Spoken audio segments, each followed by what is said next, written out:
আপনি যদি বলি সঠিক জায়গায় মানে সঠিকভাবে প্রশ্নটা করেছেন। এভাবে যদি চিন্তা করেন, আমরা বিশ্বের একটা উন্নত দেশে গেলাম, অন্য দেশকে দেখে সেটা অনুকরণ করে আমার দেশে সেটা করে দিলাম। বিষয়টা কিন্তু ওইভাবে করা যায় না। কেন করা যায় না?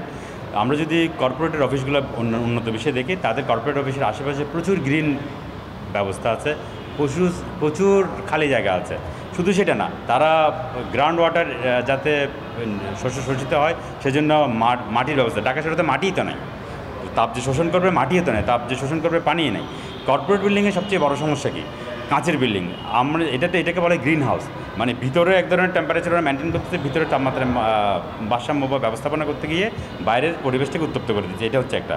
আর সরাসরি সূর্যকিরণ যখন কাঁচের মধ্যে পড়তেছে, কাঁচ উত্তপ্ত হয়ে যাচ্ছে, তাহলে তার চারিপাশে কী হচ্ছে? এটা তাপ বলয় তৈরি হচ্ছে।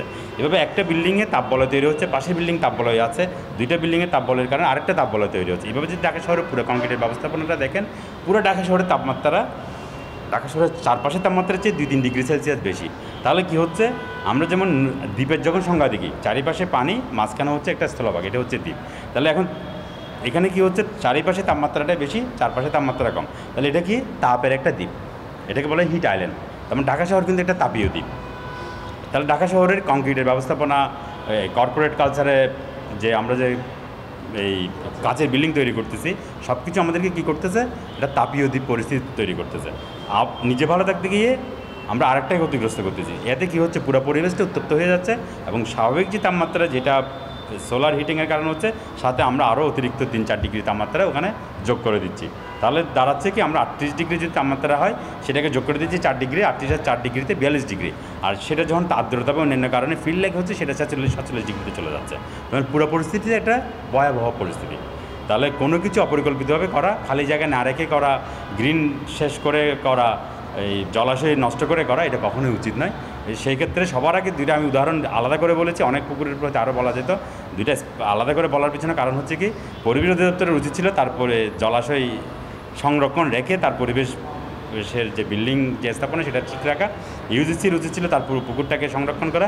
একই রকমভাবে মসজিদে অনেক পুকুর ছিল, সেগুলো যথাযথ সংরক্ষণ সব ব্যবস্থা রাখা, এবং বিশ্ববিদ্যালয়গুলোতে, স্কুল কলেজগুলোতে আগে যে বিভিন্ন রকম জলাশয় ছিল সেগুলো যথাযথ সংরক্ষণ, মাঠের যে বড় উন্মুক্ত জায়গা ছিল সেগুলো সংরক্ষণ করাটা যথাযথ উচিত।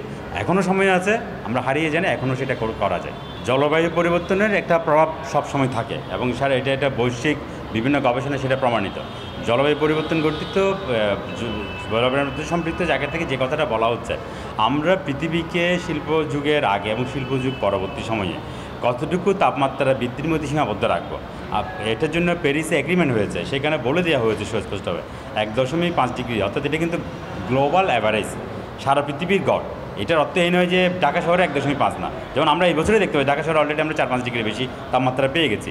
তো বলা হচ্ছে 1.5 ডিগ্রি সেলসিয়াস তাপমাত্রার মধ্যে সীমাবদ্ধ রাখতে পারি, তাহলে হচ্ছে পৃথিবীটা মানুষের বসবাসযোগ্য থাকবে। কিন্তু আমরা সেটা না করে সেটাকে 4.5, 6.5 বা 8, অর্থাৎ সবচেয়ে সর্বোচ্চ সিনারিও, যেটা এক্সট্রিম সিনারিও, ওই পর্যায়ে নিয়ে যাচ্ছি। তার এখন কথা হচ্ছে যে জলবায়ু পরিবর্তনকে সাথে রেখে যদি বলি, ইন্ডাস্ট্রিয়াল ইনভলভমেন্টের কারণে তাপমাত্রা যে বাড়িয়ে দিচ্ছি, এই কাজটা কারা করতেছে? এটা তো হিউম্যান ইন্টারভেনশন।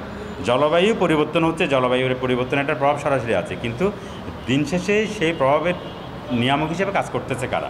শিল্প কারখানা, জনবসতি, ঘনবসতি, তারপর সাথে হচ্ছে কি অপরিকল্পিত কী বলা যায় স্ট্রাকচার তৈরি করা, তারপর হচ্ছে সভ্যতার সিভিলাইজেশনের ডেভেলপমেন্ট করতে গিয়ে উন্নয়ন কর্মকাণ্ড অপরিকল্পিতভাবে করা। এই সব কিছুই যেমন জড়িত। যেমন চট্টগ্রাম শহর একটা ছোট্ট শহর, সেখানে ফ্লাইওভার থেকে শুরু করে প্রচুর ইনফ্রাস্ট্রাকচার তৈরি করেছে। ইনফ্রাস্ট্রাকচার তৈরি করার আগে বর্তমানে দুইটি টার্ম খুব প্রচলিত, সেটাকে একটা বলে নেচার বেস সলিউশন, একটা হচ্ছে ইকোসিস্টেম বেস সলিউশন। যে কোনো কিছু সমাধান প্রাকৃতিকভাবে করতে হবে। যেমন আমরা ঘূর্ণিঝড়ের সময় দেখি কি সুন্দরবন আমাদেরকে একটা মায়ের মতো করে একটা আচ্ছাদন দিয়ে পরিবেশ পুরা কি দুর্যোগ থেকে রক্ষা করে। এরকম তাপপ্রবাহ যদি জলাশয় থাকতো, যথেষ্ট সবুজ থাকতো, এই আমাদের অস্বস্তি থেকে আমাদেরকে রক্ষা করতো। এই জায়গাটাতে আমরা করতে পারি যদি আমরা যথাযথ ব্যবস্থাপনা এবং আমরা যদি যথেষ্ট পরিমাণ নীতি নৈতিকতা মেনে চলি। যখন একটা ভয়াবহ পরিস্থিতি তৈরি হয়, আমরা বলেছি যে বিশ্ব আবহাওয়া সংস্থা যে বিষয়টি দেখিয়েছে, 2023 সালের গ্রীষ্ম সময়টা এপ্রিল মাস সারা বিশ্বে সবচেয়ে উষ্ণতম মাস এবং ঐতিহাসিক যত রেকর্ড ছিল সব কিছুকে ছড়িয়ে গেছে। 2024 সালে এক পর্যন্ত যে রেকর্ড হয়েছে, আমরা কিছুদিন পরে সেটা যখন বিশ্লেষণ শেষ হবে তখন হয়তো দেখতে পারবো 23 সালকে হয়তো 24 সাল ছাড়িয়ে যাচ্ছে। এই যে একটা ভয়াবহ পরিস্থিতি যাচ্ছে, এটা সহজে উত্তরণের কোনো সম্ভাবনা নেই। এখানে যে বিষয়টা দরকার, একটা যদি রিমেডি প্রসিডিউর নেওয়া হয় সেটারও একটা সময় লাগবে, তাহলে সেই সময়টা 5 বছর লাগবে করে 10 বছর লাগবে। এই জন্য বলা হয় কি দীর্ঘমেয়াদী পরিকল্পনা নিতে হবে। স্বল্পমেয়াদী পরিকল্পনা তাৎক্ষণিক স্বস্তির জন্য, কিন্তু দীর্ঘমেয়াদী পরিকল্পনা নিতে হবে দীর্ঘমেয়াদী পরবর্তী প্রজন্মের স্বস্তির জন্য।